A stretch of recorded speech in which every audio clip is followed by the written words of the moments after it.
One day King Pandu rode out to hunt, moving through the dappled forest with an archer's silence. He did not know, could not have known, that in that same wood a sage and his wife were wandering in the shapes of deer, tasting the freedom of the wild.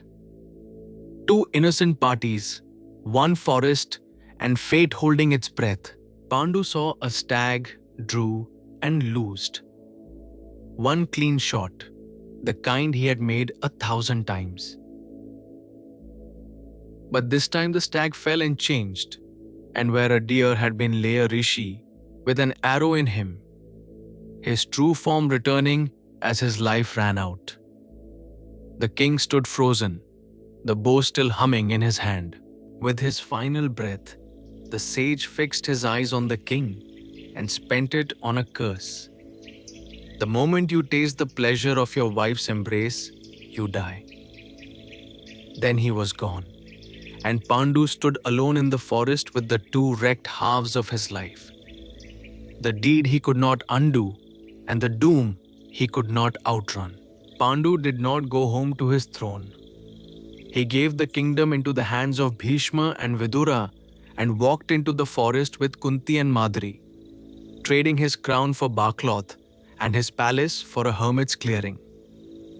If desire meant death, he would live as a man with no desires, and for years he did. But one hunger the curse could not kill: the longing for children.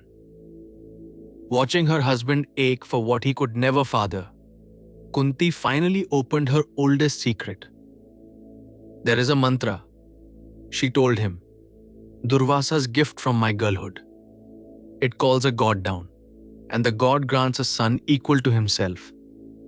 Pandu's eyes came alive for the first time in years. At Pandu's urging, the mantra was used by Kunti, and for the twins, by Madri. From Dharma, god of justice, came Yudhishthir. From Vayu of the winds, Bhima. From Indra, king of gods, Arjuna. And from the twin Aswins, Madri's Nakula and Sahadev.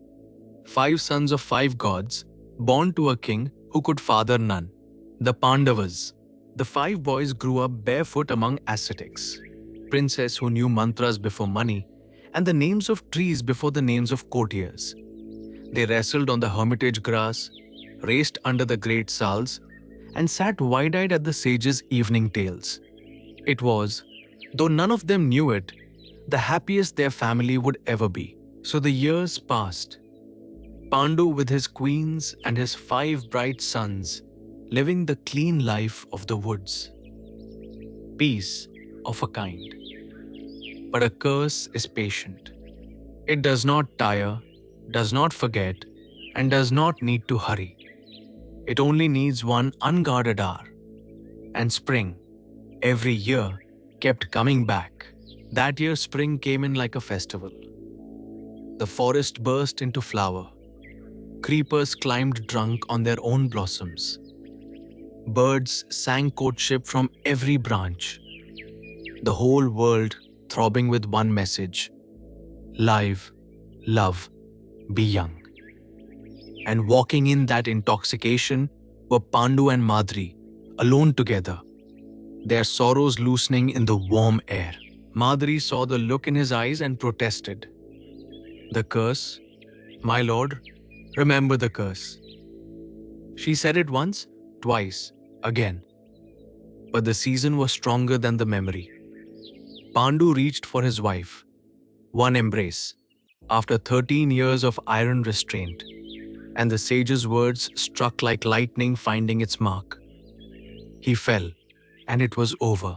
Madri's scream brought the forest running. She knelt over the still king, and grief came braided with a crueler thread, guilt. It was me, her heart repeated. He died because of me.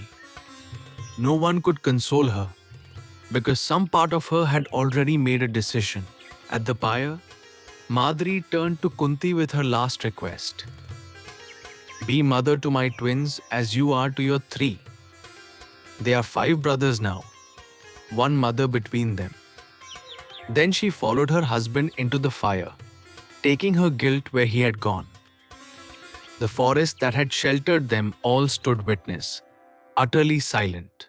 And then there was Kunti, one widow, 5 fatherless boys, and a promise to keep. She gathered the twins in with her own sons and stood up under the whole weight of it. Because that is what Kunti did with weight. She carried it. The forest sages closed around the broken family like a wall.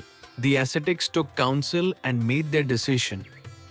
These were princes of Hastinpura, and to Hastinpura they must go. So the strange procession set out, holy men in bark cloth, a queen in mourning white, 5 boys walking behind their father's ashes, down from the wild hills toward the city of their ancestors. At the gates, the sages placed the family in Bhishma's hands and told the city what the forest knew. Pandu was dead. Yudhishthir, eldest of the 5, was just 16. The old grandsire looked at his grandnephews, fatherless, forestrized, luminous, and took them into his heart on the spot. Hastinpura wept around them. The funeral rites were performed with every honor. Bhishma, Vidura, Dhritarashtra, and Vyasa himself around the sacred fire, incense climbing into the sky with the prayers. A king who had renounced everything received, in death, everything back. His city, his family, his people's love. And the grief was not court ritual. It was real, and it was everywhere. Farmers who had never seen Pandu's face mourned him like a brother. The lanes of Hastinpura rang with lament. A whole kingdom discovered at once how much hope it had quietly stored in that exiled king and his 5 young sons. Amid the mourning, Vyas drew the aged Satyavati aside and told her the truth seers owe their own. Mother, the pleasant years are spent, he said. What comes now for this house is sin, sorrow, and suffering, a long darkness. You have seen enough. Do not stay to watch what happens to your grandchildren. Satyavati heard him and believed him. The fisher girl, who had become the mother of an empire, took Ambika and Ambalika, the 2 mothers of kings, and walked out of Hastinpura toward the forest, leaving the palaces to the young and the coming storm. 3 old queens on the road, going to meet peace halfway.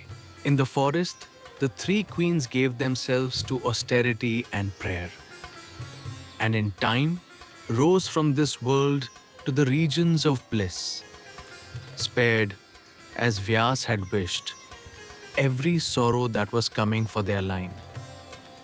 They left behind a city in mourning, a blind king on the throne, and under one roof, 2 sets of cousins about to grow up side by side. Remember that arrangement. Everything begins there.